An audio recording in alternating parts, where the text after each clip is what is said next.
After combination reaction अब हम पढ़ेंगे डीकम्पोजिशन रिएक्शन। ये रिएक्शन कॉम्बिनेशन रिएक्शन से बिल्कुल अपोजिट है। कॉम्बिनेशन रिएक्शन में एक से ज़्यादा रिएक्टेंट होते थे और एक प्रोडक्ट होता था। यहाँ पर उल्टा है, यहाँ पर एक रिएक्टेंट है और उससे टूटकर काफ़ी सारे प्रोडक्ट बनते हैं। ये टूटने की वजह से ही इसका नाम डीकम्पोजिशन रखा गया है, क्योंकि डीकम्पोज होने का मतलब भी टूटना ही होता है।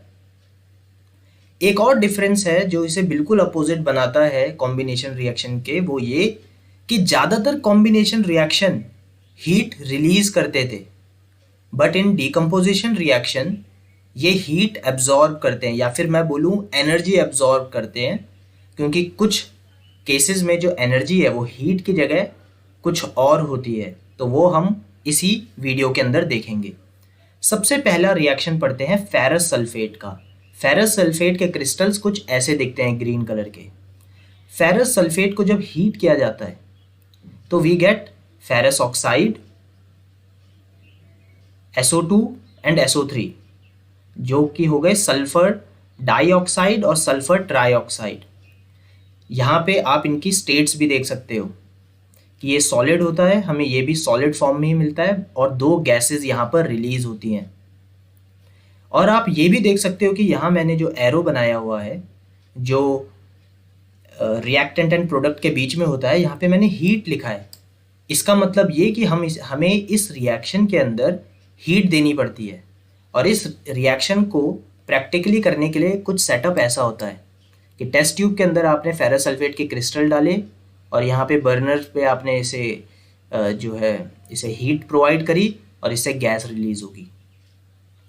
SO2 एंड SO3 जो गैस होती है वो इनविजिबल होती है, तो दिखती नहीं है, बट आप इन्हें बड़ी आसानी से आइडेंटिफाई कर सकते हो, क्योंकि ये बहुत ही पंजेंट स्मेल कॉज करती है, जस्ट लाइक बर्निंग हेयर या फिर सड़े हुए अंडों जैसी।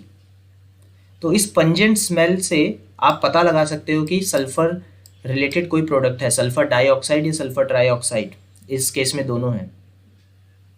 एक चीज़ और, जब भी कोई क्रिस्टल्स होते हैं जैसे FeSO4 के क्रिस्टल, तो उसमें मॉलिक्यूल के साथ साथ वाटर के कुछ मॉलिक्यूल्स भी ऐड होते हैं। लाइक फेरस ऑक्साइड में, सॉरी फेरस सल्फेट लिखना चाहिए था मुझे, फेरस ऑक्साइड की जगह फेरस सल्फेट के जो क्रिस्टल्स होते हैं उसमें 7H2O होते हैं, और इन्हीं की वजह से ही ये शाइनी लगते हैं।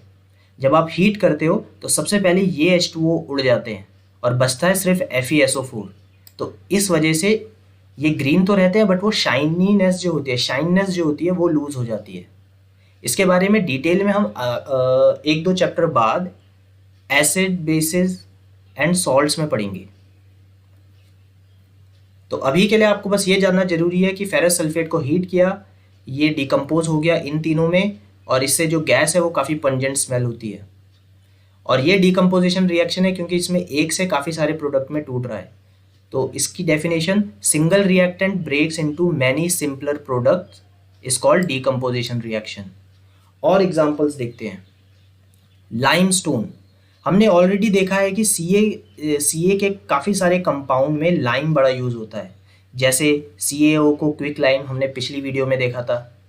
CaOH होल ट्वाइस को हम बोलते हैं स्लेग्ड लाइम, एंड CaCO3 को आप बोलते हो लाइमस्टोन।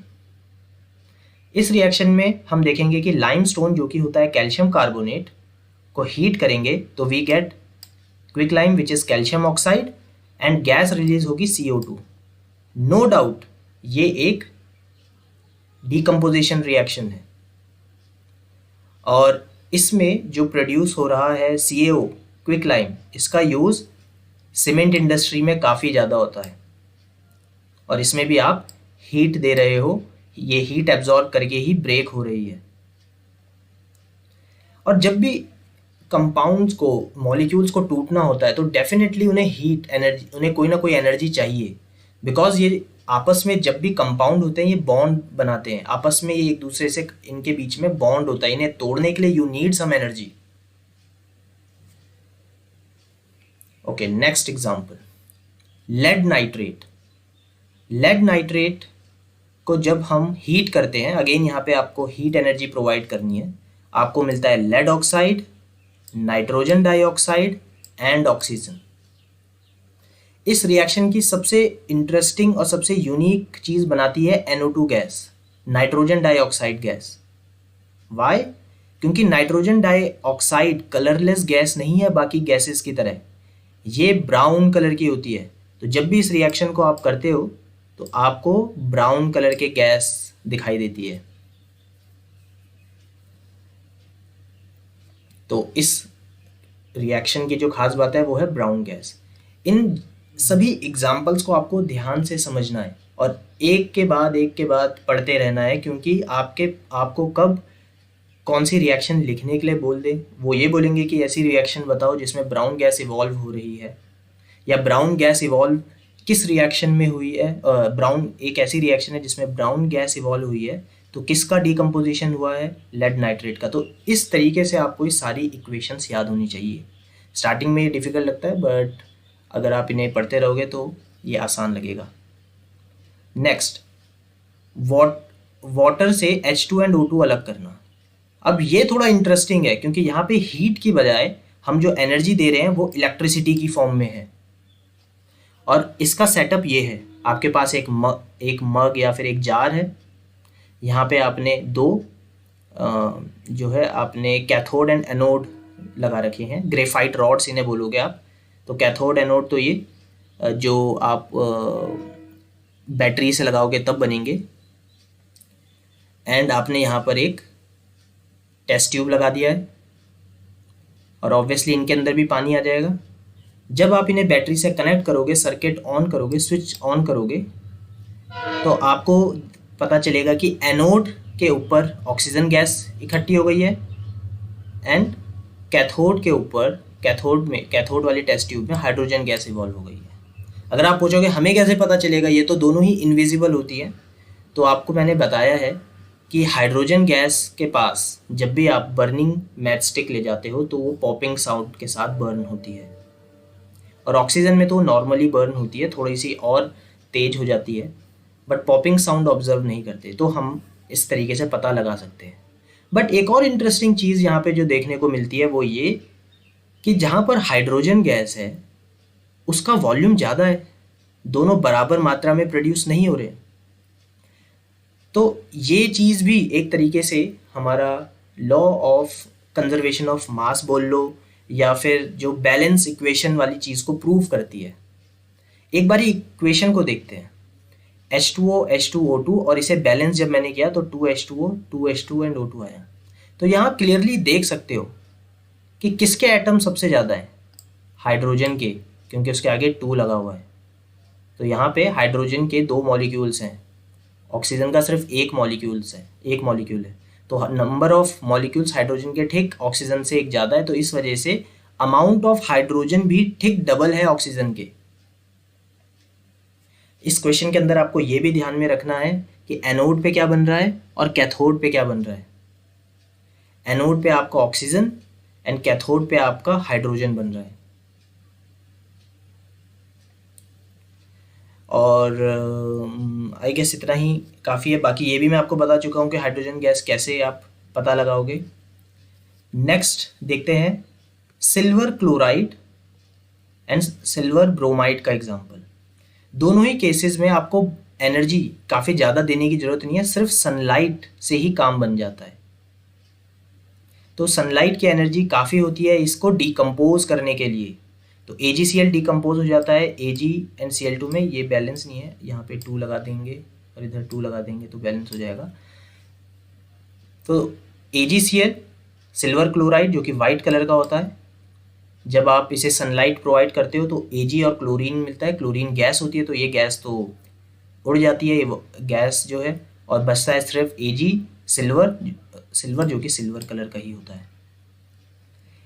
सिल्वर ब्रोमाइड के अंदर भी सेम चीज़ हो रही है, ब्रोमीन गैस बनती है, वो उड़ जाती है और सिल्वर बचा रहता है, बिल्कुल सेम है। ये दोनों ही रिएक्शन जो है एक समय पे फोटोग्राफी में यूज़ की जाती थी, ब्लैक एंड वाइट फोटोग्राफी में, आज से 100-150 इनफैक्ट 150-200 साल पहले।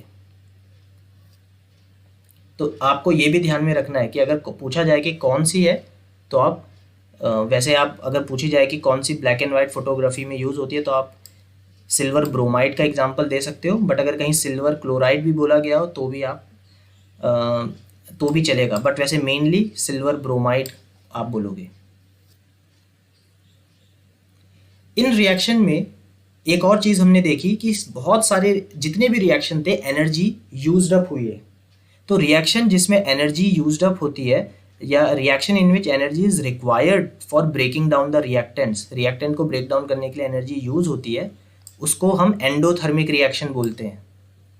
आपने पिछली वीडियो में देखा था जहाँ पे एनर्जी रिलीज होती है वो उन्हें एक्सोथर्मिक बोलते हैं, बट यहाँ पर एनर्जी यूज हो रही है तो यहाँ पे एंडोथर्मिक रिएक्शन इन्हें बोल रहे हैं। एंडो का मतलब इन होता है, तो यहाँ पे एनर्जी इन है, वहाँ पे एनर्जी आउट हो रही है, तो दैट्स वाई वो एक्सो थी, ये एंडो है। और ज़्यादातर डीकम्पोजिशन रिएक्शन एंडोथर्मिक होते हैं, जैसे ज़्यादातर कॉम्बिनेशन रिएक्शन एक्सोथर्मिक होते थे। लास्ट में हम बहुत ही इंटरेस्टिंग रिएक्शन पढ़ेंगे, वो है बेरियम हाइड्रोक्साइड की विद अमोनियम क्लोराइड, और इससे हमें मिलता है BaCl2, NH3 and H2O। BaCl2 barium chloride है। ये रिएक्शन भी एक एंडोथर्मिक रिएक्शन है। एंडोथर्मिक कैसे? यहाँ पे तो हमें दिख नहीं रहा कोई हीट हमने दी है। एक्चुअली ये रिएक्शन स्पेशल इसलिए है क्योंकि ये एटमॉस्फेयर से हीट एब्जॉर्ब करती है, उसी से ये डीकम्पोज होती है। बेसिकली ये एनर्जी एटमॉस्फेयर से लेती है। रिजल्ट ये निकला कि बीकर ठंडा हो जाता है। तो ये रिएक्शन इकलौती ऐसी रिएक्शन है, मतलब जो मैंने अभी तक आपको पढ़ाई है उसमें, जिसमें रिएक्शन के बाद आपका जो बीकर है या फिर जो आपका जार है वो ठंडा हो जाता है।